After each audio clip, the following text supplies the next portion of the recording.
Obrigado ao homem do campo, pela carne, o arroz e o feijão, os legumes, verduras e frutas, e as ervas do nosso sertão. Obrigado ao homem do campo, pela madeira da construção, pelo couro e os fios das roupas que agasalham a nossa nação. Pelo couro e os fios das roupas que agasalham a nossa nação. Olha, é uma satisfação muito grande estarmos aqui nesse local e, logicamente, direcionando uma boa tarde para todos vocês, desejando uma tarde muito especial a todos os nossos amigos e aos amigos que estão prestigiando a partir de agora a nossa programação. Doutora Débora Castanho, como vai a senhora? Vai bem? Prazer. Um prazer estar aqui, vou muito bem. E o senhor, tudo certo? Tudo bem, graças a Deus. É uma satisfação muito grande tê-la conosco aí para falar um pouquinho com referência às suas atividades no Instituto do Sono, que compreende uma série de outros fatores, né? Sim, eu trabalho em conjunto, né, com a minha mãe, que é médica do sono, no Instituto do Sono. Temos também uma equipe com técnica de enfermagem, secretária, né? Então tudo girando em torno das nossas especialidades lá dentro. Perfeito. Se a gente falar em tudo que vocês fazem lá no Instituto do Sono, é fantástico, né? Sim. É uma linha muito grande de atividades, né? Sim. Eu além de ser capacitada, né, em odontologia do sono, eu também trabalho com a parte de dentística e odontologia estética, né, que é a minha outra especialidade. Mas, como a minha mãe também, que além de médica do sono, é otorrino, então a gente tem uma consulta inicial, assim, com bastante perguntas, né, para a gente ver o que o paciente está necessitando, quais são as suas queixas, para a gente tentar atender da melhor forma possível. A gente entende perfeitamente que o trabalho de vocês lá é de primeira linha. Muito obrigada. Meus parabéns, porque sem dúvida nenhuma a gente sabe que o trabalho de vocês é excepcional, né? Me diga uma coisa, com referência a algumas coisas que a gente até pensou aqui, com referência ao bruxismo, falando, não sei se é assim que se fala, né? Como é que você deve atender esses clientes? Tá. Bom, geralmente o paciente que chega lá no consultório com queixa de bruxismo, ele já vem com consequências, né, do bruxismo. Então, ele já vem com dor de cabeça, enxaquecas. Mesmo essa semana atendi uma paciente que tinha fraturado um dente por conta do bruxismo. Então, são pacientes que já vêm de anos tendo bruxismo, né? Importante dizer que a gente tem o bruxismo de vigília, né, que acontece durante o dia, geralmente é um apertamento dentário, e o bruxismo do sono, né, que o padrão ouro para diagnóstico de bruxismo do sono é o exame de polissonografia, que é feito lá no Instituto do Sono, por exemplo. Né? Mas a gente consegue já fechar o diagnóstico com uma boa anamnese e exame físico do paciente. Vocês têm exatamente lá no Instituto do Sono como fazer esses exames, né? Sim. Por exemplo, como o senhor perguntou do bruxismo, né? O bruxismo do sono.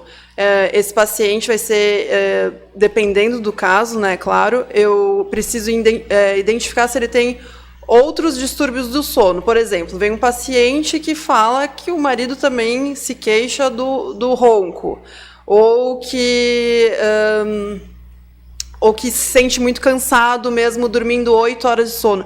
Então, eu preciso investigar se, além desse bruxismo, ele tem outro distúrbio do sono. Aí eu vou pedir um exame de polissonografia laboratorial, que para esse caso de bruxismo são postos eletrodos nos músculos da face, para a gente estar diagnosticando, e então depois vem todo o exame todo descrito com dados objetivos, e aí eu vou estar indicando um tratamento específico para cada caso, né? Interessante, né? É isso aí. Também tem outros segmentos, digamos assim, que acontecem e vocês têm condições de analisar e descobrir o problema, né? Como eu falei agora, por exemplo, pode ser diagnosticado uma apneia obstrutiva do sono nesse exame. Aí, então, esse paciente que tem bruxismo, ele não só vai botar a placa de bruxismo, que eu acho que é bem conhecida já, assim, pela população, que é aquela plaquinha que vai só em cima ou só embaixo, né? Aí já pode ser indicado outro tipo de aparelho, né? Por exemplo, né, eu, como dentista do sono, posso indicar um aparelho intraoral de avanço mandibular, que é um aparelho que é uma placa em cima e outra embaixo, que vai ter um avanço de mandíbula para desobstruir lá atrás a via aérea e esse paciente respirar melhor, diminuir ronco e apneia, além de proteger os dentes contra o bruxismo, né? Então, é sempre importante fazer uma anamnese bem detalhada para ver se esse paciente realmente só tem o bruxismo ou não tem outro distúrbio respiratório junto, né? Perfeito. E o ronco? E o ronco? O ronco geralmente é o primeiro sinal, assim, desses pacientes que chegam no consultório. O parceiro está reclamando que eu estou roncando, né? Assim, grande maioria chega no consultório porque alguém está reclamando. É verdade. E aí, então, com essa queixa do ronco, eu já, com uma boa anamnese, já desconfio que esse paciente possa ter apneia obstrutiva do sono, que tem grandes consequências para a saúde desse indivíduo, inclusive de qualidade de vida, né? Um indivíduo que vai estar sempre cansado, sempre fadigado, né? Então, aí a gente vai ter que tratar essa apneia obstrutiva do sono também, né? Então, na verdade, melhora a vida para ele e pro parceiro, né? Não tem que estar aturando essas coisas, né? Porque acaba atrapalhando o sono da pessoa que está ao lado também. Exatamente. Mas é importante, né? Muito importante essa atividade e essas descobertas, né? Sim, até o ano passado, na Semana do Sono, fizeram uma campanha muito legal e o slogan era "Roncar não é normal", para a população se conscientizar que roncar não era normal, sempre tem que ter um ponto de interrogação. Será que é só um ronco? Será que ele vem junto com uma apneia, né, que seria um problema realmente de saúde? Então, sempre tem que estar atento desde a infância, né? Na infância, a gente consegue ainda manejar, de repente, de uma forma mais fácil do que na vida adulta, tá? Por exemplo, o dentista, né, o odontopediatra, consegue botar um aparelho para expandir o palato dessa criança e essa língua se acomodar melhor para não ter esse colapso na via aérea. Então, muitas vezes é mais fácil de conduzir um caso já na infância, né?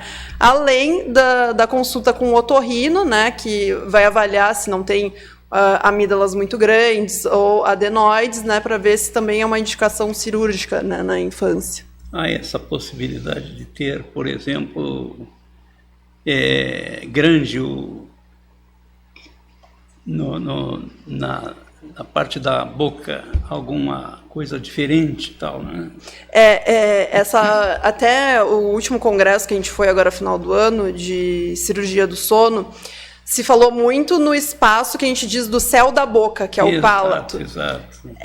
E às vezes a língua não cabe ali no céu da boca e acaba caindo lá para trás, tendo esses colapsos na via aérea. Então a importância da gente ter a casinha da língua, né, o palato, de um tamanho ideal para essa língua, né? Local adequado. Isso. Então aí, com esses tratamentos ortopédicos funcionais, né, na infância se consegue, né, acomodar melhor, né? Mais fácil de manejar porque a criança está ainda crescendo, né? É muito mais fácil de Esse trabalho você faz? Não, eu não sou odontopediatra, mas até tenho colegas que eu acabo encaminhando para tratar essa parte de odontopediatria e que eu acho que são excelentes, assim, super importantes na odontologia. Perfeito. Muito, muito importante, né?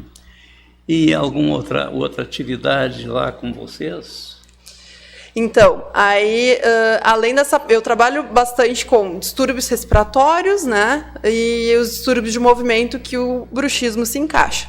Aí depois a gente tem a parte de insônia, né, outros distúrbios do sono que vão ser tratados pelo médico do sono, né, que lá nós temos a médica do sono, a Clarissa, né, vai tratar essa parte. Além disso, ela atende otorrino, né, como eu tinha falado. E eu também trabalho com a parte estética, né? Então, queixas estéticas, da harmonização facial, eu também vou estar atendendo lá no Instituto do Sono, né? Mas eu acho muito importante ressaltar de novo essa frase do roncar não é normal, para as pessoas irem se conscientizando do quão importante é estar respirando bem durante a noite para uma qualidade de vida e para não ter consequências cardiovasculares também, né? Perfeito. E me diga uma coisa, com referência à insônia, é problema, né? E boa parte da população tem, né? Muita gente se queixa de insônia, inclusive dados aí na literatura mostrando que é o distúrbio do sono mais prevalente, assim. E muitas vezes a insônia vai estar relacionada com o bruxismo, por exemplo. Pessoas com insônia têm 2 vezes mais chance de ter bruxismo do sono, né? Que é aquele apertamento. Pessoas mais ansiosas também, que durante o dia ficam apertando os dentes, né? Também é importante conscientizar de não encostar os dentes durante o dia, de estar sempre se policiando para não ficar apertando os dentes, porque depois vai ter consequências de desgaste dentário, dor de cabeça, né? Dor muscular, facial, né? Então, tem toda essa parte também. E importante também falar dessa parte de insônia, que muitas vezes é tratada com medicações, que às vezes acaba também interferindo no bruxismo. Então é um pouquinho complexo, assim, né? Tem toda uma cadeia e acho que hoje em dia é muito incrível porque todas as áreas da saúde vão se juntando e se ajudando, né, umas às outras, né? A gente sempre tem que estar em contato com todos os profissionais, né? Dentistas, médicos, psicólogos, todo mundo trabalhando junto. Mesmo o bruxismo, por exemplo, depois de acostumar, né, ele já faz ao natural, né? É uma condição, né, do sistema nervoso central que a gente só consegue perder, por exemplo, durante o dia, se conscientizando. Inclusive, tem um aplicativo que chama de Desencoste, que é gratuito, que ele vai mandando lembretes para desencostar os dentes, né? Então, vai condicionando o cérebro a parar de fazer aquele hábito, né? Eu acho super válido, né, isso durante o dia. Aí, durante o sono, a gente precisa estar investigando uma série de fatores. Por exemplo, o bruxismo pode ser um fator protetor da apneia obstrutiva do sono. Por exemplo, a gente tem a apneia, que é uma pausa respiratória. Para voltar a respirar, a gente tem estudos mostrando que a gente mexe a mandíbula, faz o movimento do bruxismo para essa via aérea voltar a funcionar. Então, às vezes, o bruxismo tem relação com a apneia, né? O bruxismo pode ter relação com medicações.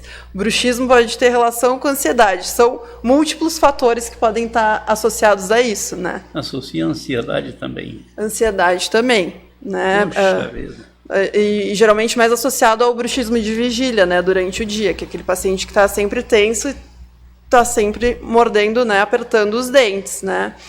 Importante também, caso essa pessoa aperte muitos dentes durante a atividade física, que se use uma placa protetora para não ter as consequências, né, desse apertamento durante o exercício físico.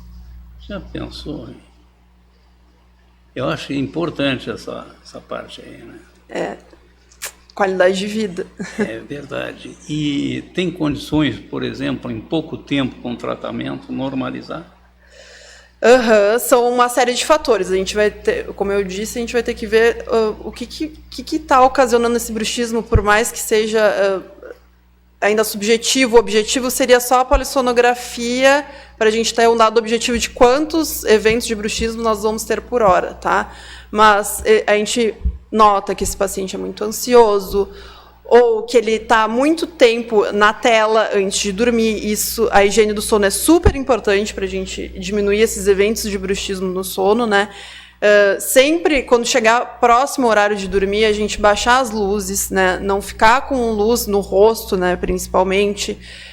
Fazer uma atividade mais relaxante para esse sono vir com maior tranquilidade, né? Então, isso é super importante também para a gente diminuindo. São uma série de hábitos que conseguem ir diminuindo esses eventos de bruxismo. E com referência a determinados hábitos, acrescenta a mais.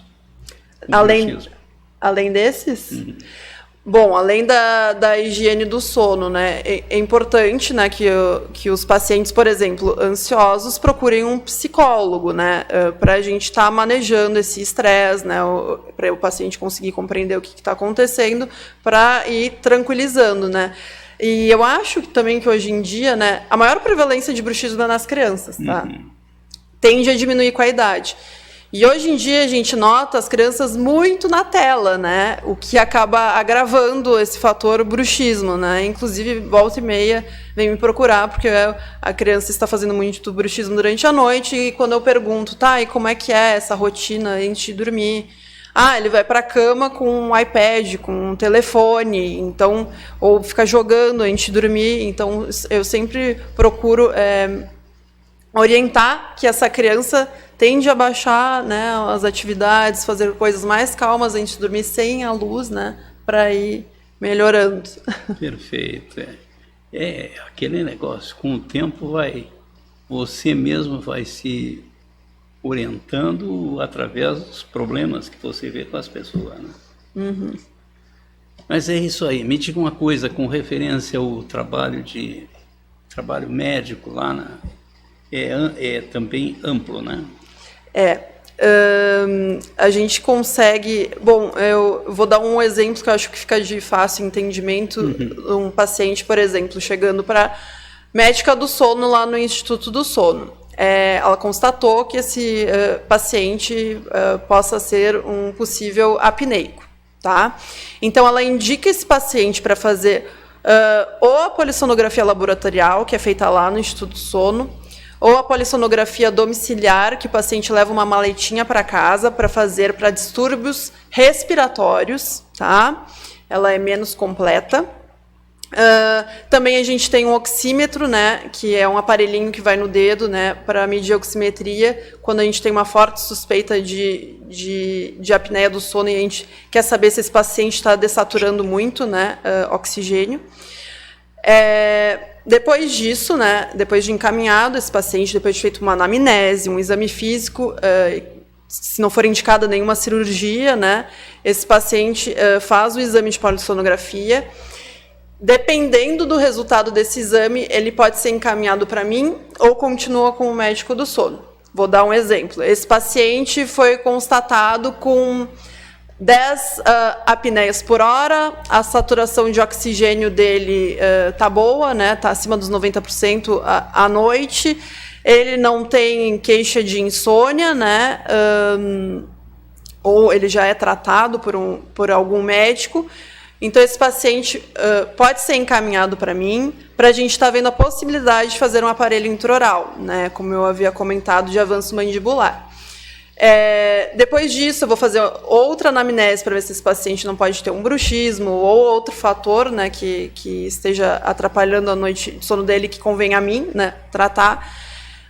Então, eu indico o aparelho, esse aparelho chega do laboratório, eu faço a instalação desse aparelho e tem todo um acompanhamento, né, desse paciente durante o uso do aparelho. Ele vai me relatando, né, se esse ronco diminuiu, como é que ele está sentindo a disposição dele durante o dia, ou se esse aparelho está incomodando algum dente, se esse aparelho está... A gente vai ajustando, então tem todo esse acompanhamento do paciente por mais ou menos uns 3 meses. Tem pacientes que vão poucas vezes, porque já resolveu o ronco com um parceiro e não aparecem mais, mas não é o ideal, tá? O ideal é que a gente tenha todo esse acompanhamento até a gente chegar que esse paciente esteja adaptado, confortável e tenha diminuindo esse ronco e apneia. Então, é indicado uma nova polissonografia para a gente comparar os dois dados objetivos, daquela polissonografia lá do início para a do final, tá?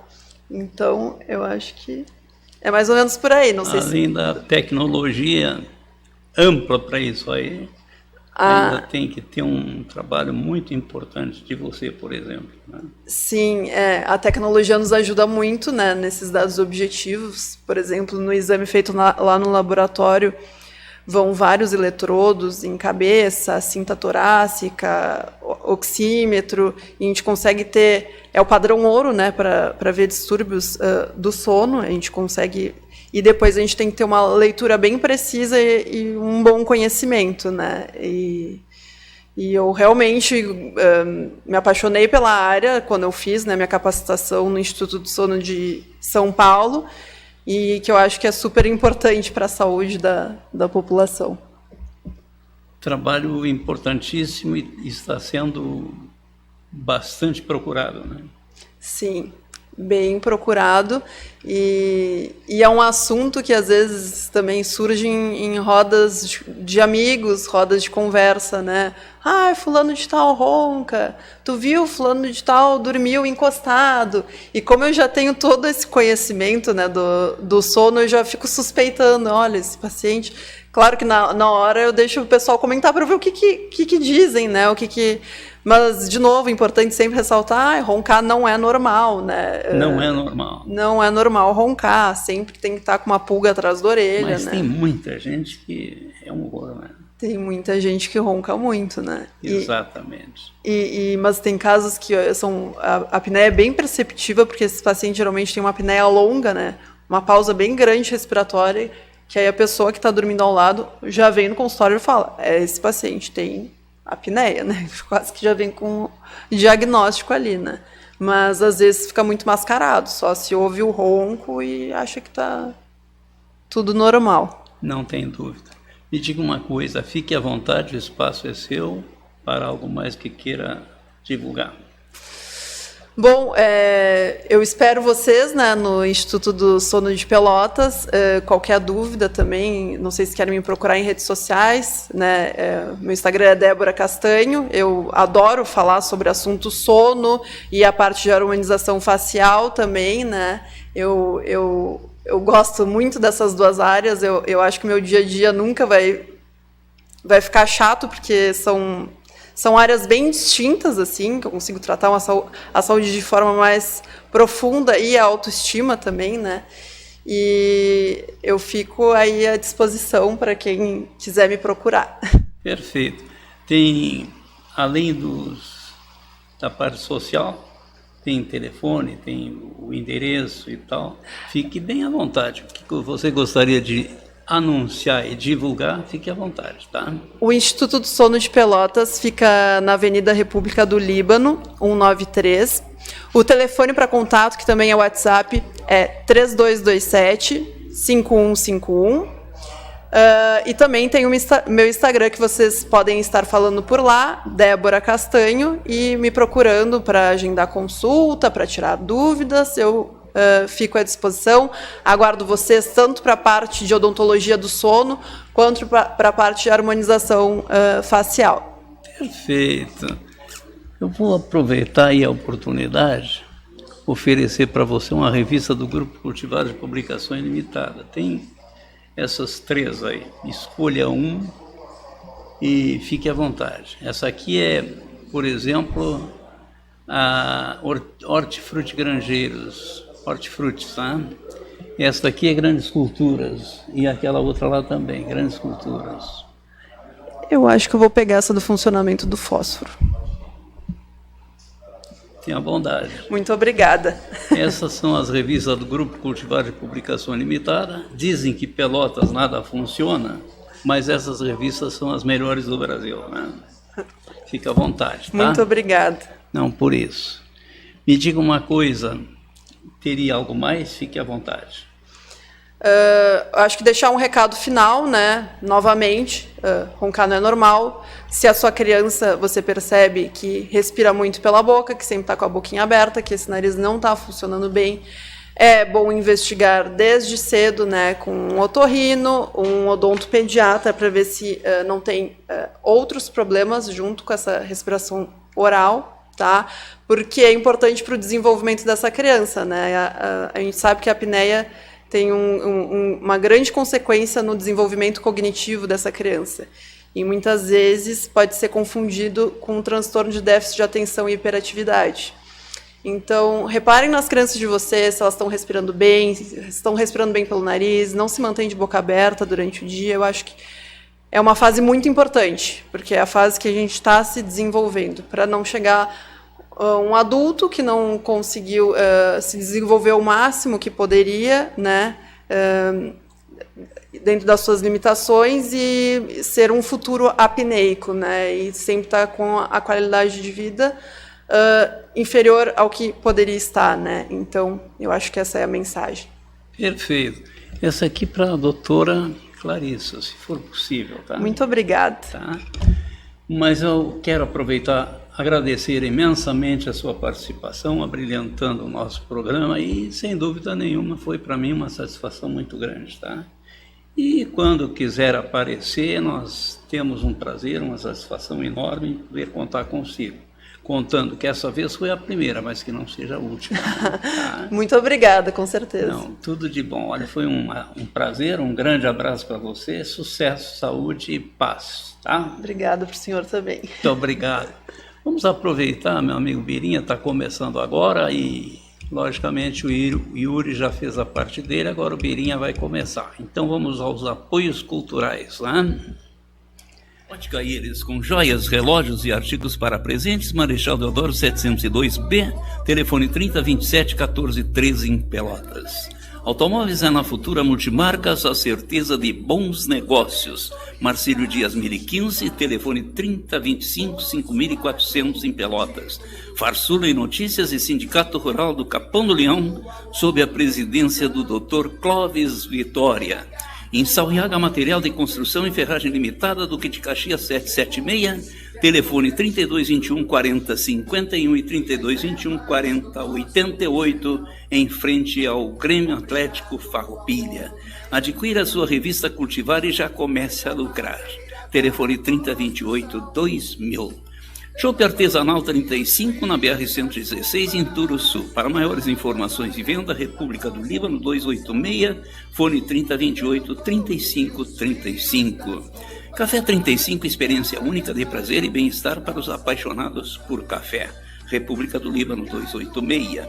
Associação dos Produtores de Hortifrutigranjeiros na Senador Salgado Filho 346. Com frutas, legumes e cereais em geral. Semear, produtos agrícolas e veterinários, secagem e armazenamento de grãos. Senador Salgado Filho 202 e na Santa Tecla 505A, no centro de Pelotas. Associação dos Produtores de Hortifrutigranjeiros na Senador Salgado Filho 346, box D. E Rabassa Corretora de Seguros, corretora atuante no mercado há mais de 55 anos, o autêntico seguro do produtor rural. Na Andrade Neves 2283, o fone 3027-8000. Agropecuária Entre Rios, Matriz Avenida República do Líbano 679, o fone 3273-1346. E atendimento segunda a sábado das 8 às 19 horas. Filial 1, Marechal Deodoro 605, fone 3273-1027. Atendimento segunda a sexta das 9 às 12, das 13 às 18 horas. E sábado das 9 às 14. Filial 2, Rua Professor Mário Peruque 1500, telefone 3199-8787. Atendimento de segunda a sábado das 8 às 12, das 13 às 18 horas. Agropecuária Entre Rios. Ao homem do campo, pelo leite, o café e o pão.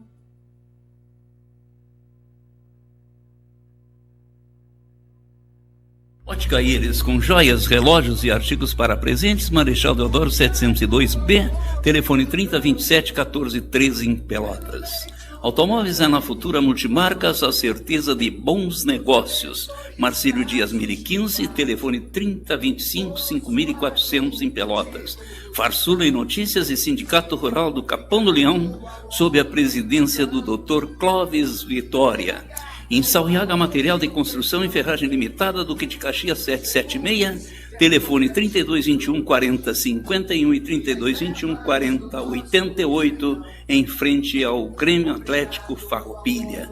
Adquira a sua revista Cultivar e já comece a lucrar. Telefone 3028-2000. Chopp Artesanal 35 na BR-116 em Turuçu. Para maiores informações e venda, República do Líbano 286, fone 3028-3535. Café 35, experiência única de prazer e bem-estar para os apaixonados por café. República do Líbano 286. Associação dos Produtores de Hortifrutigranjeiros na Senador Salgado Filho 346. com frutas, legumes e cereais em geral. Semear, produtos agrícolas e veterinários, secagem e armazenamento de grãos. Senador Salgado Filho 202 e na Santa Tecla 505A, no centro de Pelotas. Associação dos Produtores de Hortifruti Grangeiros, na Senador Salgado Filho 346, box D. E Rabassa Corretora de Seguros, corretora atuante no mercado há mais de 55 anos, o autêntico seguro do produtor rural. Na Andrade Neves 2283, o fone 3027-8000. Agropecuária Entre Rios, Matriz Avenida República do Líbano 679, o fone 3273-1346. E atendimento segunda a sábado das 8 às 19 horas. Filial 1, Marechal Deodoro 605, fone 3273-1027. Atendimento segunda a sexta das 9 às 12, das 13 às 18 horas. E sábado das 9 às 14. Filial 2, Rua Professor Mário Peruque 1500, telefone 3199-8787. Atendimento de segunda a sábado das 8 às 12 e das 13 às 18 horas. Agropecuária Entre Rios. Ao homem do campo, pelo leite, o café e o pão. É isso aí. Vamos aproveitando aí a oportunidade com mais um convidado especial que está chegando aí, vai bater um papo longo conosco, se Deus permitir, né? Dr. Danilo dos Santos Leite, secretário de Desenvolvimento Rural e Econômico do Capão do Leão, né? Então, sem dúvida nenhuma, um engenheiro agrícola, né, que faz um trabalho excepcional lá no município leonense. Como é que vai, o amigo? Vai bem? Tudo tranquilo? Tudo bem, graças a Deus. Prazer estar aqui. Para nós é uma satisfação muito grande saber exatamente como você está vendo o momento da agricultura e pecuária do município do Capão do Leão. Muito bem, a gente tem um trabalho recente lá no Capão do Leão, nós temos uma expectativa grande de poder desenvolver um trabalho agora nesses próximos 2 anos aí da gestão do nosso prefeito Vilmar Schmidt. E nós temos lá um objetivo, agora nós fizemos uma alteração administrativa nas secretarias municipais e nós passamos a chamar então a secretaria lá de Secretaria de Desenvolvimento Rural e Econômico. Nós entendemos que o desenvolvimento rural ele também propicia o desenvolvimento econômico do município. Sabemos que na nossa região, quando se fala em desenvolvimento, a gente fala no agronegócio. Perfeito. Nós temos hoje no Capão do Leão, por exemplo, 53% da arrecadação municipal vinda da produção primária. Então, essa é a importância de ter uma atenção maior ao homem do campo e às necessidades voltadas para a produção. Então, você falou, logicamente a gente chegou a um denominador comum com referência ao trabalho de vocês, mas um trabalho importantíssimo que é as patrulhas agrícolas, né? Isso, exatamente. Patrulhas agrícolas, eu acho que hoje em dia é algo sensacional num município. Nos municípios devia ter sempre patrulha agrícola, porque é um trabalho muito importante, né? Eu gostaria só de explicar, né, qual o que significa essa patrulha agrícola. Patrulha agrícola é o termo designado aí para algumas máquinas, equipamentos, implementos agrícolas, onde a prefeitura, ou pode ser através de uma associação ou através de recursos próprios, ela disponibiliza o equipamento, né, a máquina agrícola, o implemento agrícola e também o operador capacitado, enfim, para aquela situação. Então, o Capão do Leão possui uma patrulha agrícola que é um dos objetivos nossos aí de desenvolver, aumentar e melhorar a patrulha agrícola, o serviço prestado, para que a gente possa executar tarefas para aqueles produtores que não dispõem de equipamento e muitas vezes também dispor de equipamentos onde o produtor não necessita muito tempo durante o ano. Então, pegando um exemplo, por exemplo, de distribuição de calcário. Nós temos um equipamento, um implemento para distribuir calcário, que é um implemento que, se um produtor tiver, ele vai usar uma vez no ano, 2 vezes no ano, dependendo do tamanho de sua propriedade. Ou então, é inviável para aquele produtor comprar um equipamento que custa aí 80 mil reais, 100 mil reais, para uma propriedade pequena. Ele não vai ter como ter, digamos assim, esse investimento recuperado. Então, desta forma, a patrulha agrícola pode ofertar este serviço para um maior número de produtores e, dessa forma, também melhorar a arrecadação do município. Então, veja que não é nada de graça, né? A patrulha agrícola, ela é cobrada uma taxa, um valor. Esse valor, claro, ele tem um subsídio, mas não é muito abaixo do que seria no mercado. Então, muitas vezes, a vantagem também é a disponibilidade. Por exemplo, se o senhor precisa de uma retroescavadeira para fazer 1 hora de serviço na propriedade, 10 quilômetros longe, por exemplo, de um centro maior, aquele prestador de serviço ele não vai ter interesse em ir lá atender. E a prefeitura faz esse serviço, ela mesmo sendo um serviço de 1 hora, a prefeitura vai se deslocar e vai até lá prestar aquele serviço. Que, na verdade, também é um interesse dela, da prefeitura. Exatamente. Aí entra nisso. Se nós conseguimos fazer com que o produtor possa produzir, isso reflete para o município em produção, em arrecadação, e também em bem-estar social, enfim, toda uma situação aí que envolve a produção primária do município. Perfeito. Com certeza é algo sensacional e o resultado é positivo. Com certeza. E vocês estão muito bem servidos de máquinas agrícolas. Olha, trabalho, logicamente, da prefeitura e, sem dúvida nenhuma, para auxiliar também os produtores rurais, né? Pequenos e médios produtores, né? Exato. A gente precisa sempre estar renovando o maquinário. A gente tem... Quando um produtor, como eu falei, tem um implemento específico, ele vai fazer em alguma certa etapa do ano aquela atividade. Como nós atendemos vários produtores, aquele equipamento ou aquele implemento, ele não para. Então, a necessidade de manutenção e de renovação, ela é muito maior, né? Então, nós também temos que ter boa disponibilidade dos equipamentos, entre uma parte aí importante, que é disponibilidade, para que atenda o produtor naquela hora exata, né? Imprevistos acontecem, mas a gente tem contado aí com o apoio de vários deputados que através de emendas, conseguem nos atender, nos apoiar aí para a aquisição de implementos. Agora mesmo, hoje eu recebi a notícia que uma das retroescavadeiras que a gente está esperando aí foi aprovada lá, em cima os recursos liberados para aquisição. Então, é mais uma escavadeira, uma retroescavadeira para o município, a gente espera logo melhorar ainda mais a nossa situação lá em termos de implementos. Eu estive aqui semana passada visitando os senhores e, logicamente, a gente viu o equipamento que vocês têm. Claro, não é o suficiente totalmente, mas está muito bem servido de maquinário, né? Muito obrigado. Muito bem. E a gente fica contente de poder receber o senhor lá e tantas outras pessoas que queiram lá conhecer o nosso trabalho, porque às vezes a comunidade ou as pessoas, elas não enxergam onde estão as máquinas. Aí entra acho que um erro da administração pública, né, e a gente faz a meia-culpa, como se diz, da gente não mostrar o trabalho, né? Então, muitas vezes a gente está trabalhando numa ponta do município e numa outra ponta está necessitando algum tipo de atividade. E a gente não consegue justificar, né? Ou seja, quem é que tem a preferência ou quem é que tem a maior necessidade? Então, a gente não consegue, às vezes, fazer essa análise a tempo de atender todo mundo. E aí passa a mensagem de que o funcionário público não trabalha, né?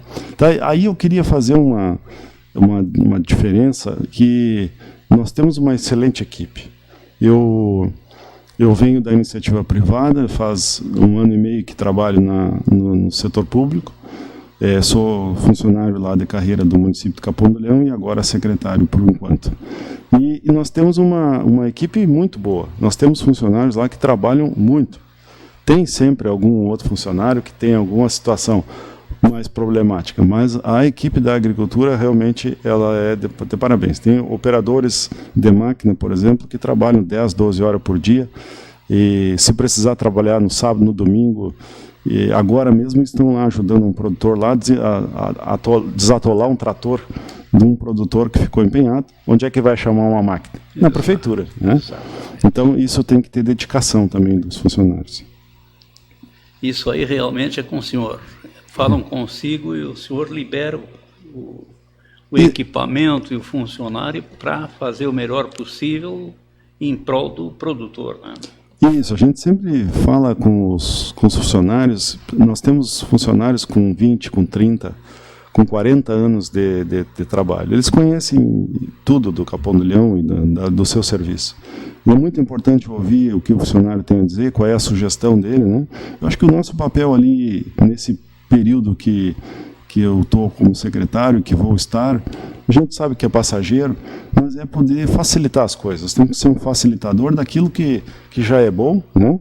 E procurar melhorar aquilo que ainda precisa ser melhorado. Então, acho que tem que ter essa consciência aí de que a gente não é dono lá da verdade e nem é dono daquele cargo que é transitório, e a gente está ali para dar o melhor possível. É exatamente a consciência da pessoa correta, é isso aí mesmo, né? Nós temos também, importante falar, da importância que são os programas municipais, né? Nós temos que a nossa administração está muito preocupada em trabalhar os programas que já existiam no Capão do Leão e que, por hora ou outra, ficaram um pouco de lado, mas que já estão contempladas na lei, nas leis municipais, e são de viabilidade econômica atualmente, né? Também nós queremos desenvolver outros programas municipais. Então, quando um programa ele está devidamente numa lei, aquela lei ela passa pelo tempo, passa pelas gestões. Então é muito importante fazer uma lei, e se uma lei está desatualizada, nós temos que trabalhar para atualizá-la, né? Então, daquilo que a nossa comunidade ou a nossa, nossos munícipes precisam. Então é importante também esse trabalho, que é um trabalho de legislação, um trabalho do Executivo e do Legislativo, né, junto aos vereadores, e para que isso possa ser realmente bem construído, né? E os programas municipais é a forma da gente aplicar, né, as nossas condições. Nosso poder econômico ele vai ser aplicado naquilo que necessita através de uma lei municipal, de um programa municipal bem implantado. Perfeito. Me diz uma coisa, por gentileza. Vocês, logicamente, é importante a gente falar, o que vocês produzem para o Capão do Leão? É só por intermédio de terceiros, né? A prefeitura não faz cultivos de determinadas produtos, né? Não, nós não fizemos. No passado, isso aí é uma coisa que a gente gostaria de retomar. Em alguns momentos a prefeitura pôde disponibilizar hortas, por exemplo, municipais, né? Algumas prefeituras também têm horto municipal, um exemplo, exato. Produzem mudas, enfim. Então isso é um trabalho que a gente tem pensado já em fazer em alguma ou outra atividade, mas hoje o maior trabalho realmente é possibilitar que as pessoas produzam, que haja disponibilidade de recursos para que as pessoas possam produzir. Então o papel da prefeitura é realmente tirar as pedras do caminho, né? Esse é o trabalho por enquanto. Facilitar para o produtor poder, logicamente, fazer a sua atividade e produzir, né? Exato. Então, se o senhor, falando desses programas municipais, né, nós temos lá, por exemplo, um programa de calcário, onde a gente distribui calcário subsidiado, o produtor paga 30% do recurso.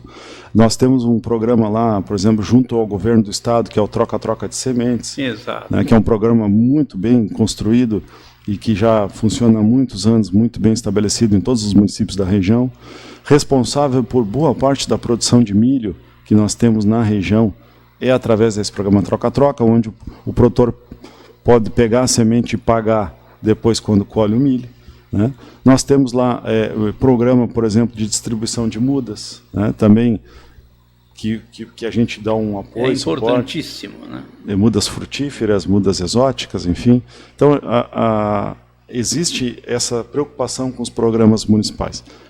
agora mesmo a gente está bem próximo, no outro final de semana, então, inclusive, eu vi que o senhor tem ali um folder de uma outra... Lá, nós também temos a Festa da Melancia. Exatamente. Dia 3, 4, 5 de março, que é um produto que ficou por muito tempo de grande produção no Capão do Leão, e que hoje a gente ainda tem alguns poucos produtores, guerreiros produtores lá, e 2 guerreiras produtoras também, que fazem a produção, embora muito menor, mas permanente no Capão do Leão. Então o Capão do Leão tem uma tradição na melancia, e a gente retoma agora, depois da pandemia, de todos esses anos, né, a Festa da Melancia, que vai acontecer dia 3, 4, 5 de março, ali, logo no trevo de acesso, aí no Parque Leão, o local onde vai ser a festa. E nesta festa a gente também quer discutir exatamente um programa municipal de desenvolvimento da melancia, porque a gente entende que é uma cultura que ela ainda é de boa rentabilidade ao produtor. Então, qualquer ajuda que a gente dá vai transformar isso depois em recurso também que volta para o município. É importante isso. É interessante que é na Parque Animal, Dream World, endereço Narciso Silva 299, no Capão do Leão, dias 3, 4 e 5 de março. Você é nosso convidado especial para prestigiar as grandes atrações na Festa da Melancia do Capão do Leão. Nosso grande abraço a todos os nossos amigos, e o convite está feito para esses amigos prestigiar. Vamos aproveitar, vou pedir um apoio cultural, depois nós continuamos mais um pouco com referência à sua atividade, logicamente, das pessoas do Capão do Leão, né? Vamos colocar um bloco de apoio cultural, meu amigo Virinha, se for possível. Ótica Íris, com joias, relógios e artigos para presentes, Marechal Deodoro 702B, telefone 3027-1413 em Pelotas. Automóveis é na Futura Multimarcas, a certeza de bons negócios. Marcílio Dias 1015, telefone 3025-5400 em Pelotas. Farsula e Notícias e Sindicato Rural do Capão do Leão, sob a presidência do Dr. Clóvis Vitória. Em Sauiaga, material de construção e ferragem limitada, Duque de Caxias 776, telefone 3221-4051 e 3221-4088, em frente ao Grêmio Atlético Farroupilha. Adquira a sua revista Cultivar e já comece a lucrar. Telefone 3028-2000. Chopp Artesanal 35, na BR-116, em Turuçu. Para maiores informações e venda, República do Líbano 286, fone 3028-3535. Café 35, experiência única de prazer e bem-estar para os apaixonados por café. República do Líbano 286. Associação dos Produtores de Hortifrutigranjeiros, na Senador Salgado Filho 346. Com frutas, legumes e cereais em geral. Semear, produtos agrícolas e veterinários, secagem e armazenamento de grãos. Senador Salgado Filho 202 e na Santa Tecla 505A, no centro de Pelotas. Associação dos Produtores de Hortifrutigranjeiros, na Senador Salgado Filho 346, box D. E Rabassa Corretora de Seguros, corretora atuante no mercado há mais de 55 anos, o autêntico seguro do produtor rural. Na Andrade Neves, 2283, o fone 3027-8000. Agropecuária Entre Rios, Matriz Avenida República do Líbano 679, o fone 3273-1346. E atendimento segunda a sábado das 8 às 19 horas. Filial 1, Marechal Deodoro 605, fone 3273-1027. Atendimento segunda a sexta das 9 às 12, das 13 às 18 horas. E sábado das 9 às 14. Filial 2, Rua Professor Mário Peiruque 1500, telefone 3199-8787. Atendimento de segunda a sábado das 8 às 12, das 13 às 18 horas. Agropecuária Entre Rios. Ao homem do campo, pelo leite, o café e o pão. É isso aí, meu amigo Birinha. Foi sensacional. Tu tens aí a Festa da Melancia do Capão do Leão? Parece que tem, né? Olha ali. É isso aí, Festa da Melancia do Capão do Leão, sem dúvida nenhuma, né? os amigos e amigas estão convidados a comparecer no Capão do Leão, na Narciso Silva 299, e o sucesso é total, né?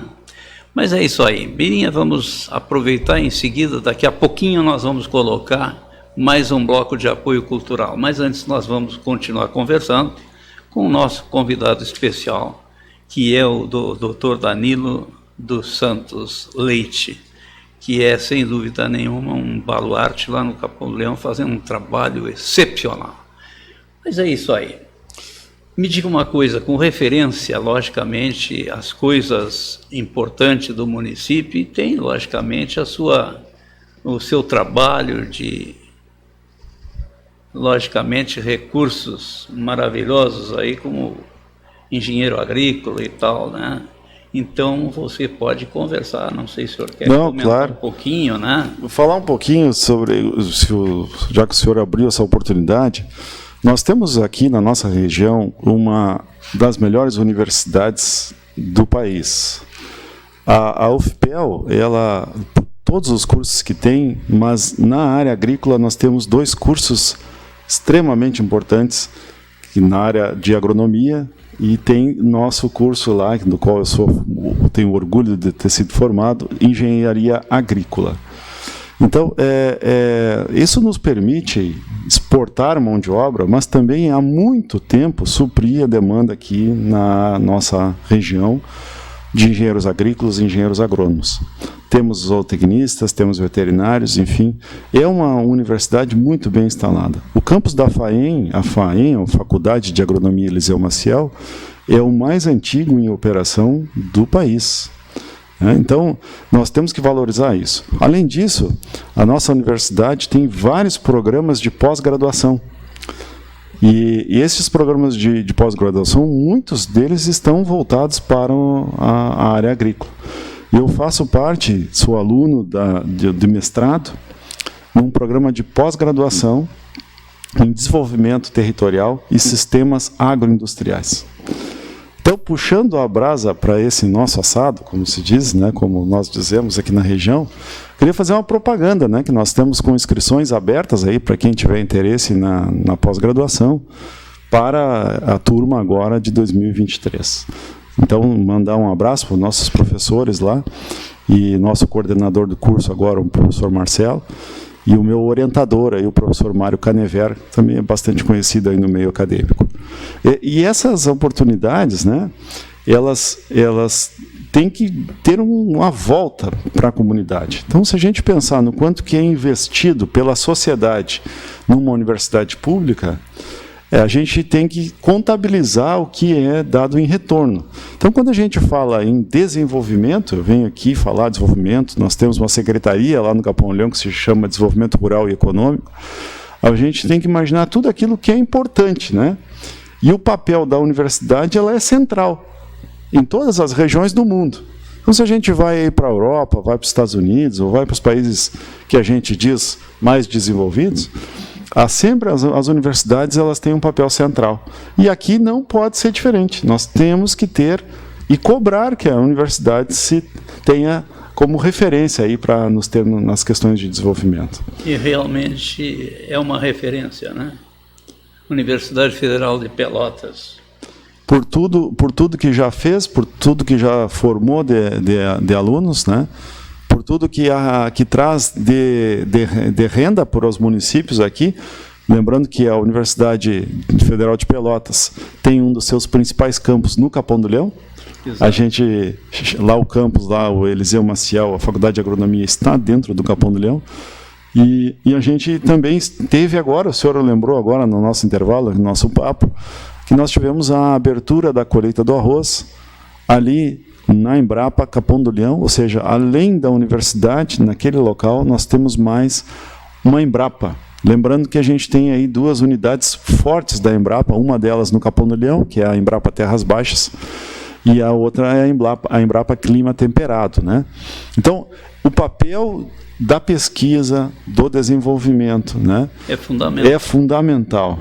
Nós só somos hoje celeiro do mundo graças à pesquisa e desenvolvimento. Exato. Muito tem o dedo das universidades, na formação desses pesquisadores, que depois vão desenvolver, seja na iniciativa pública, como o Embrapa, seja na iniciativa privada, novos cultivares, novos produtos, novos defensivos, novas tecnologias, que hoje estão dando aí divisas ao país e à nossa região também.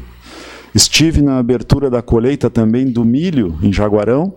Um abraço lá para o nosso secretário lá de Desenvolvimento Rural, o Lindolfo, lá de Jaguarão, pelo belíssimo trabalho junto à fazenda lá, na propriedade do senhor Ricardo, né, Gonçalves, do grupo Quero Quero, onde foi feita pela primeira vez a abertura da colheita do milho, na metade sul do estado. É verdade, não se ouviu falar nunca nesse Nunca, sentido, né? nunca. Aliás, o meu avô, ele sempre falava, saudoso, meu falecido avô, falava que o milho tudo come, né? Exato. O milho é uma planta que as pessoas usam para alimentação, seja verde ou seja depois ele colhido, mas todos os animais comem milho. Então ele é uma função, primeiro, de subsistência, mas depois de desenvolvimento. Então, se a gente tem um celeiro, se tem milho, se tem depois proteína da carne, tem leite, tem, enfim, ovos. Então, o milho é básico. E a nossa região ela é deficitária em milho. Muito, inclusive, desculpa, eu sei perfeitamente que o milho tem potencial para produzir uma barbaridade, e o que não acontece no Rio Grande do Sul ainda, né? Embora o trabalho da Embrapa e de outros órgãos importantes para auxiliar nesse sentido. Mas tem gente que pode colher 200 sacos, estão colhendo 80, 90 e olhe lá. 45. Exatamente. Então eu acho que com essa forçada que está dando a Embrapa, eu acho que vão continuar produzindo milho, mas com mais quantidade, né? E aí dão também uns parabéns aí para um pesquisador da Embrapa, o Dr. Parfit, engenheiro agrícola também, e a equipe dele, inclusive alguns colegas lá que trabalharam com ele, lá que fizeram essa tecnologia hoje, que é o suco camaleão, uma tecnologia que permite plantar milho e soja também, em várzea, né? Onde a água, além de tu ter a irrigação, tu tem a drenagem, porque um terreno baixo, além do problema de falta d'água, nós temos também o excesso d'água. Exatamente. E o excesso d'água é tão ou mais prejudicial para as plantas, então, para essas culturas. Então isso permitiu, como a gente vê lá em Jaguarão, por exemplo, a fazenda Quero Quero lá vai colher na média de 200, talvez até um pouco mais de 200 sacos por hectare. É uma produção muito boa, né? Produtividade muito boa. O que torna o milho mais rentável do que a soja, do que o arroz, né? Então, lembrando que a nossa média na região agora tende a melhorar, a nossa média na região sul é 45 sacos. É muito pouco, é muito pouco. E existe já lavouras nos Estados Unidos que colhem 500, 600 sacos por hectare. Parece mentira, né? É um absurdo, né? É um absurdo Mas muito boa produtividade, né? E sobre isso nós temos que fazer um trabalho forte regionalmente, né? Para expandir a cultura do milho, por essa questão de segurança alimentar. Então a gente precisa se preocupar, e aí entrando já no assunto de desenvolvimento, né, que foi um tema que a gente combinou aqui, nós precisamos ter um olhar, e eu acho que aí entra o poder público, nesta questão da preocupação com a segurança alimentar. É saber se nós vamos ter o que comer daqui para frente, né? Então, se a gente pensar hoje, nossa região aqui, nós temos um município que é tradicionalmente plantador de batata, que é São Lourenço. Então, os outros municípios são dependentes de batata. É verdade. Então, se olhar o Capão do Leão, a gente não tem um produtor de batata. Em todo o município do Capão do Leão, veja bem, vou repetir, todo município do Capão do Leão nós não temos um produtor de batata. Já pensou? O meu avô produzia batata para casa, então tem uma horta, produz para si, então alguns produtores têm a produção. Agora, para vender comercialmente, a gente não consegue batata para merenda escolar, por exemplo. Mas de quem é a culpa? A culpa também é nossa, né? Nós temos que propiciar para que esse produtor possa ver vantagem na produção da batata, da abóbora, do tomate, enfim, de todos os produtos que a gente demanda aí para a alimentação. E isso é uma estratégia que a gente perdeu quando se falou anos atrás em globalização. Né? É verdade. Então, mas agora a moda é globalização. Vamos produzir em escala e vamos trazer o tomate lá do Goiás. Né? Me parece que agora tem, não sei a data, mas estão preparando a festa do tomate em Pelotas nos próximos meses, né? Que, na verdade, já foi feita uma festa do tomate o ano passado, e agora estão programando uma nova festa do tomate, né? Abertura da colheita do tomate, enfim, e vamos ver o que dá, né? Mas com certeza vai melhorar a atividade dessa fruta, logicamente, dessa atividade, né? Buscando sempre a diversificação, né? Exatamente. A gente tem... Hoje eu recebi um produtor lá do Capão do Leão, e ele é um produtor de soja. Ele planta também trigo na entre safra, no inverno. Ele planta também milho, um pouco. Faz muita silagem, porque ele também tem um tambo, uma produção de leite, a qual o filho dele toca a produção de leite, um rapaz, um guri novo, né?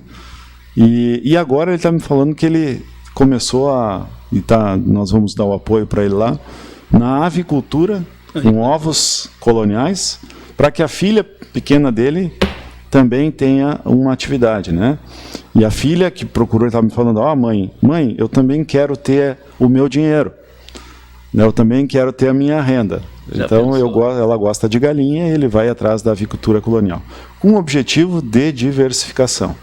Então, isso é muito importante hoje, na pequena propriedade especificamente, que o produtor entenda que não tem como competir com um grande produtor de soja. Então não adianta a gente se preocupar. Eu sei que a soja dá uma rentabilidade boa e eu não sou contra a soja, pelo contrário. Nós precisamos produzir soja e precisamos produzir as grandes culturas porque elas têm liquidez. Elas são o nosso motor da economia. Mas nós temos também que entender que daqui a pouco é mais vantagem para um produtor que consegue cuidar uma pequena área de produzir algo mais rentável, né? Mais exótico. E algumas coisas, claro, vão dar mais trabalho, né? Como é o exemplo que a gente citou agora da melancia. Claro que a melancia ela tem uma rentabilidade, mas ela dá muito mais trabalho, né? Exatamente. Mas tem determinados produtos que vale a pena, né? Vale a pena. E até mesmo para a população seria importantíssima que tivesse, por exemplo, que tem um determinado produto que não dá grande resultado, mas tem outros que dá e não estão sendo aplicados na terra, né? Exatamente. Todas essas culturas que a gente encontra na feira, elas têm mercado, né? Então, se você procurar aí hoje produtores para todas essas cucurbitáceas, né, abóboras, enfim, outras frutas também, né? A própria fruticultura é uma coisa engraçada. Se teve muito apoio da fruticultura em tempos atrás, e hoje a gente não se fala mais, né? Não fala mais regionalmente. Mas eu estive agora há poucos dias também em Encruzilhada do Sul e fiquei admirado lá com a mudança que tem agora de anos, que eu não havia passado por lá, da produção de uvas, de nozes e de oliveiras. Então, Oliveira é uma coisa fantástica, né? É fantástica, é uma coisa. Tu vê que são produtos, né, de um valor agregado muito maior, né? Necessitam, claro, tecnicamente muito investimento, mas que te dão um retorno, às vezes até a longo prazo. Então, se pegar o caso da olivicultura, é uma planta perene, ela permanece, tu não planta todo ano. Exatamente. E na Europa tem oliveiras com 2, 3 mil anos produzindo. Então são várias gerações que podem utilizar daquele... E a nogueira, a gente tem exemplo aí na nossa colônia lá, né? Esses dias eu fiz uma visita numa propriedade da família da minha esposa, e a minha sogra disse, olha, eu tinha um balanço embaixo desta nogueira, né, aqui no Cerrito Alegre, nessa nogueira que eu me embalava quando era pequeno. Né? E a nogueira está lá, do mesmo tamanho. É durável. É durável. Então, são culturas que a gente precisa investir.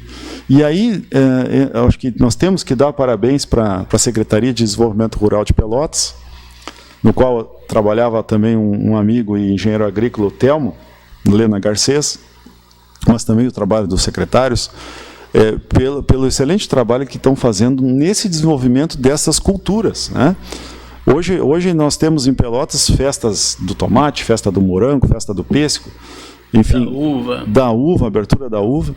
Então, é a diversificação na colônia de Pelotas, e que eu confesso, nós do Capão do Leão estamos atrás. Nós precisamos recuperar.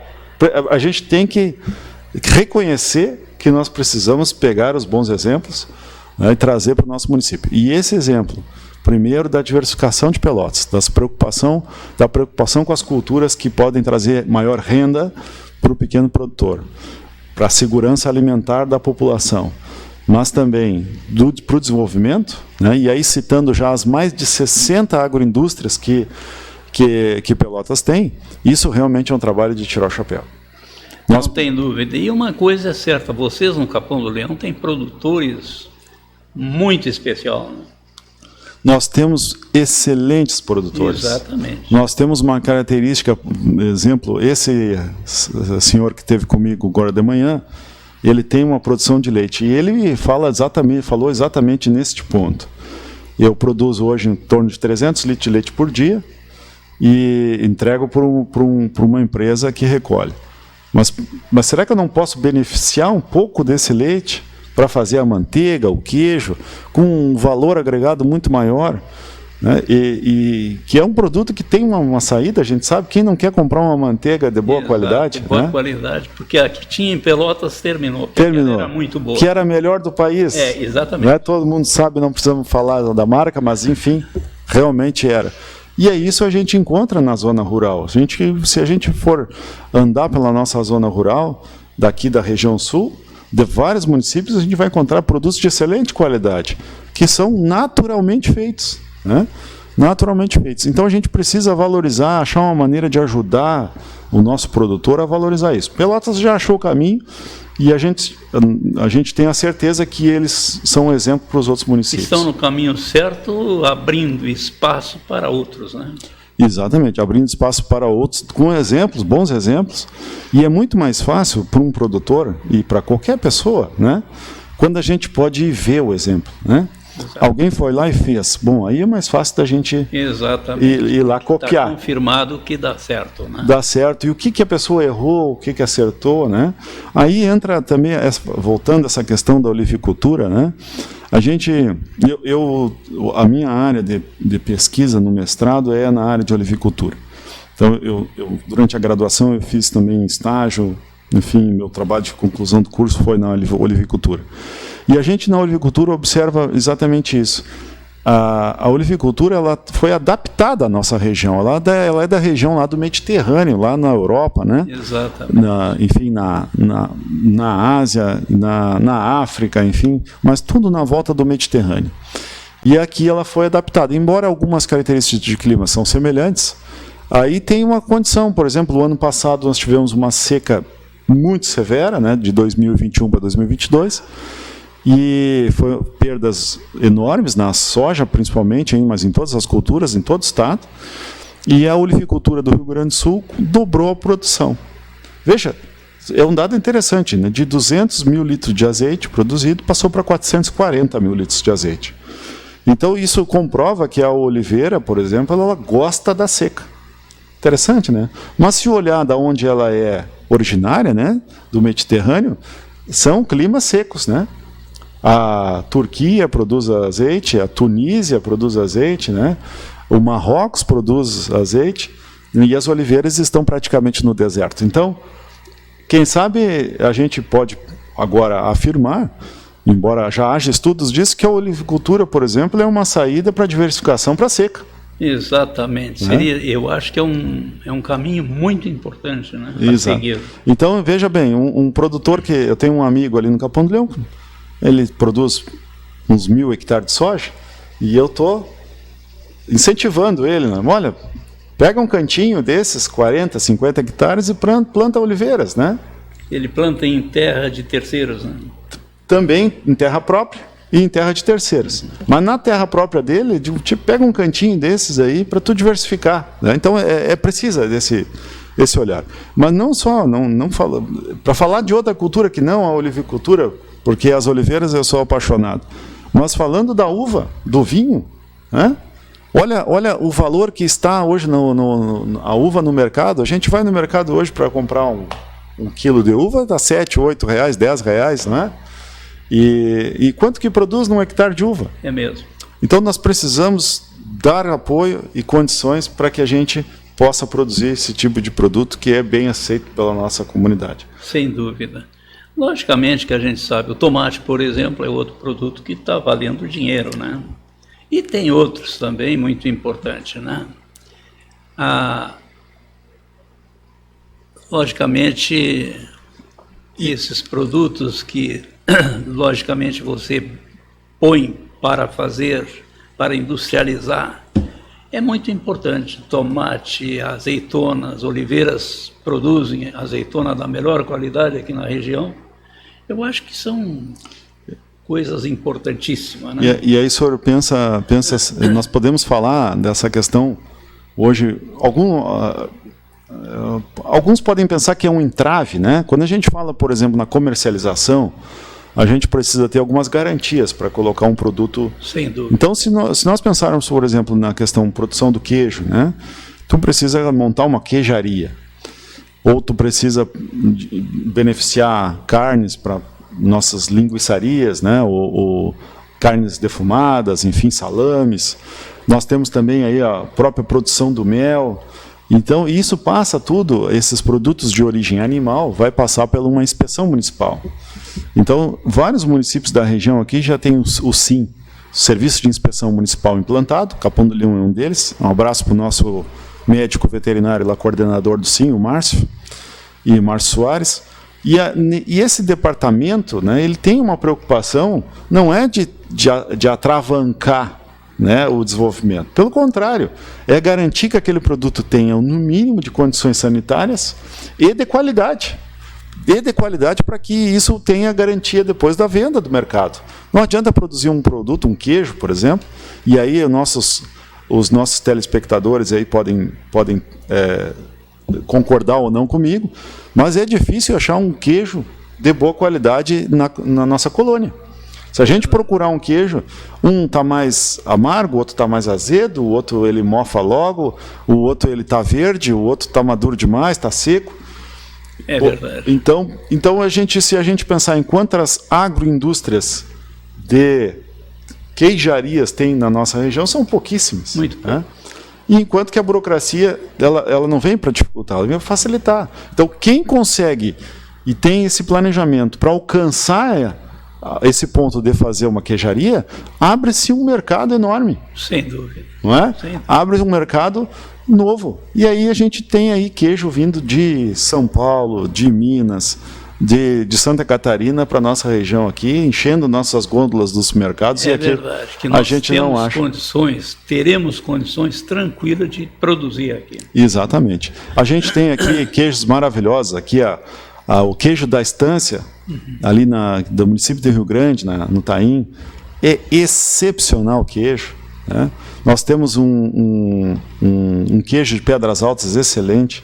Nós temos aqui uma senhora ali no Cerrito Alegre, que faz um queijo bastante bom também, muito bom, que são queijarias já.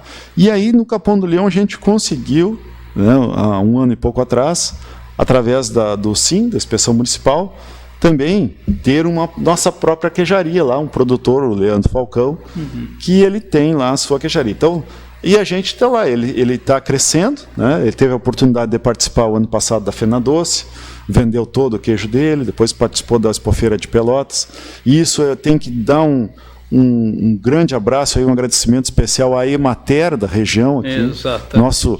O nosso chefe da Emater regional municipal lá do Capão do Leão, o Edenilson, pelo esse envolvimento que dá com as agroindústrias para possibilitar que a gente possa participar de eventos, de feiras e depois comercializar até em comércios, né? Então, existe sim uma preocupação com a segurança e o caminho para a comercialização é a agroindústria. Esse é o caminho para o desenvolvimento quando a gente fala em produto agrícola. Sem dúvida. Mas é isso aí, vamos aproveitar, faltam 14 minutos para as 15 horas. Vamos colocar um apoio cultural aí para os nossos amigos, mas antes vamos rodar uma matéria da Farsul, Federação da Agricultura do Rio Grande do Sul, não é isso, Birinha? Está no ar o programa Sistema Farsul em Campo. Sistema Farsul e produtores. Sindicalismo forte. Essa edição começa com os seguintes destaques. Senar realiza a primeira palestra do programa Duas Safras em 2023. Faculdade CNA prorroga inscrições para o vestibular. Notícias. O Senar realizou o primeiro seminário do programa Duas Safras de 2023 durante a 33ª abertura oficial da colheita do arroz em Capão do Leão. Com o tema de intensificação produtiva em terras baixas, o evento teve 5 palestras divididas em 2 painéis com a participação de mais de 250 produtores. O programa Duas Safras é resultado da articulação entre a Farsul, a BPA, Embrapa e Senar e que tem adesão de 12 entidades representativas do agronegócio gaúcho. Tem como objetivo coordenar esforços na busca pela intensificação sustentável da produção agropecuária do Rio Grande do Sul. A meta não é apenas gerar mais renda e produtividade no campo, mas também elevar o PIB do estado, trazendo benefícios sociais e econômicos à população gaúcha. A Comissão da Pecuária de Corte da Farsul tem nova coordenação para 2023. José Fernando Piva Lobato assume o posto que era ocupado por Pedro Pífero no último ano. A coordenação adjunta fica com João Paulo Miller, presidente do Sindicato Rural de Palmares do Sul. Já a Comissão do Arroz da Farsul realizou reunião durante a 33ª abertura oficial da colheita do arroz e decidiu pela permanência do diretor administrativo da Farsul e presidente do Sindicato Rural de Triunfo, Francisco Chardon, na coordenação. Seu coordenador adjunto é Fernando Rechsteiner, presidente do Sindicato Rural de Pelotas e diretor da Farsul.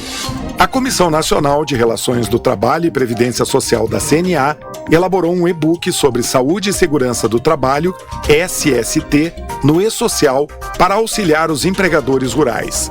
A sigla SST é usada para designar um grupo de normas e procedimentos exigidos às empresas e funcionários para prevenir doenças ocupacionais, acidentes de trabalho e proteger a integridade física do empregado, tornando o ambiente de trabalho mais saudável e seguro. O e-book elaborado pela CNA traz informações sobre o perfil proficiográfico previdenciário PPP, o laudo técnico das condições ambientais do trabalho, LTCAT, e o Programa de Gerenciamento de Riscos no Trabalho Rural, PGRTR. O Senar promoveu palestra online sobre o valor da terra nua, VTN. O evento teve o objetivo de levar informações ao público rural sobre o conceito legal do VTN e suas aplicações na Declaração do Imposto Territorial Rural, o ITR. A apresentação foi do analista financeiro do Senar RS, Fábio Ramon Baldessar, e teve a participação dos assessores da presidência do Sistema Farsul, Derli Girardi e Luiz Fernando Cavalheiro Pires. A premissa da palestra é orientar trabalhadores para prevenir qualquer tipo de prejuízo financeiro. A palestra está disponível no canal do Senar, no YouTube. A Faculdade CNA prorrogou até o dia 6 de março as inscrições para os cursos de graduação em Gestão do Agronegócio, Gestão Ambiental, Gestão de Recursos Humanos e Processos Gerenciais. O candidato tem a opção de escolher 3 formas de ingresso: vestibular online por meio de prova de redação, segunda graduação para portadores de diplomas de ensino superior que precisam apresentar a documentação e por meio do Exame Nacional de Ensino Médio, ENEM, com nota igual ou superior a 250 pontos. Momento Senar. Liderança e desenvolvimento de equipes, associativismo, autoconhecimento e relacionamento interpessoal. Temas dos cursos da área de gestão rural oferecidos pelo Senar Rio Grande do Sul. Ficou interessado? Procure o Sindicato Rural de seu município e programe-se para receber o treinamento em sua propriedade. Agenda. Até o final de fevereiro, o Senar irá promover mais de 40 cursos no Rio Grande do Sul. Serão capacitações em diversas áreas e em todas as regiões do estado. Confira a agenda completa no site do Senar, no endereço senar-rs.com.br ou entre em contato com o seu sindicato rural. Termina aqui mais uma edição do programa Sistema Farsul em Campo. Até a semana que vem. Olha, tivemos aí a Farsul, Federação da Agricultura do Rio Grande do Sul, que há 30 anos está conosco, aí para nós é um prazer enorme, né? Mas vamos prosseguir com o que nós estávamos conversando, não é isso? Vamos aproveitar, porque está chegando quase o final da nossa jornada, né? Meu amigo, vamos aproveitar, Danilo, vamos aproveitar, vamos bater um papo maior um pouquinho, com algo mais para o encerramento do programa. Fique à vontade, meu amigo. Eu queria puxar o tema da estiagem. Estiagem, né? Porque hoje nós tivemos até uma reunião aqui da nossa Zona Sul, na qual eu participei junto com o prefeito, e já é considerado seca. Qual é a diferença de estiagem para seca? A estiagem são períodos intermitentes. Então, se a gente tem estiagem é quando chove pouco num ano, no outro ano chove bem. Mas no caso, quando nós temos todos os anos períodos sem chuvas, né, isso é considerado já seca. E é aqui o caso, nós temos no Rio Grande do Sul os últimos 3 anos seca. E o que isso implica? Implica que nós temos agora que parar de pensar em coisas paliativas e trabalhar muito forte na prevenção contra a seca. Então, o termo eu acho que tem que ser esse: prevenção e combate à seca.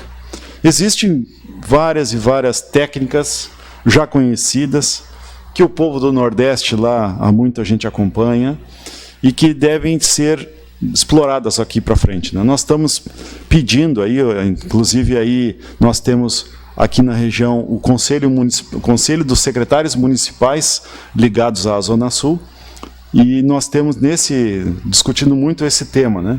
E os prefeitos também levando essas demandas aí para o governo do estado, para que a gente tenha um olhar mais para a reservação de água.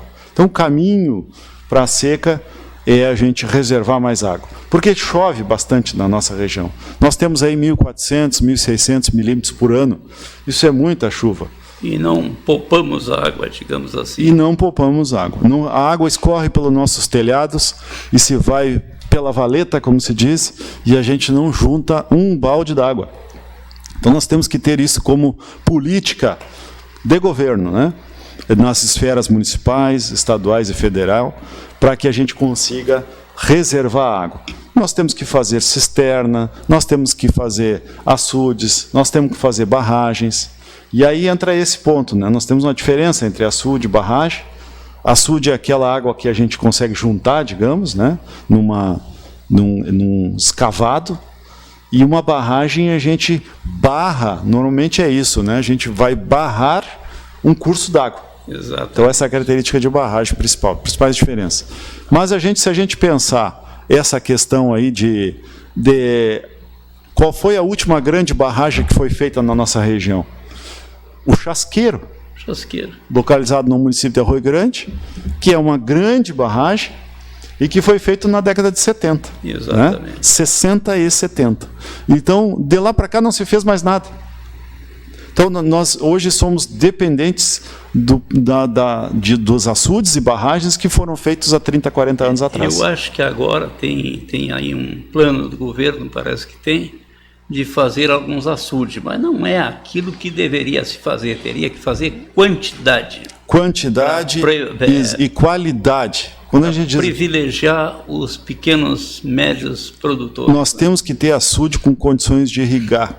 Então nós temos que trabalhar a irrigação, e isso é muito importante. 1 hectare de irrigado, daqui a pouco, garante o que 3 hectares no sequeiro não garante. Exatamente. Né? Pensando em pastagem, nós temos aí uma média aí de 1 cabeça e pouco por hectare, no caso do gado, e no campo nativo menos de uma cabeça por hectare, e com uma pastagem bem manejada, nós conseguimos, por exemplo, no caso do leite, 10 vacas por hectare. Exatamente. Então é importante, e isso tem que ficar claro, nós precisamos trabalhar não quando estamos com seca, mas todos os anos, durante todo o ano, o tema é estiagem seca.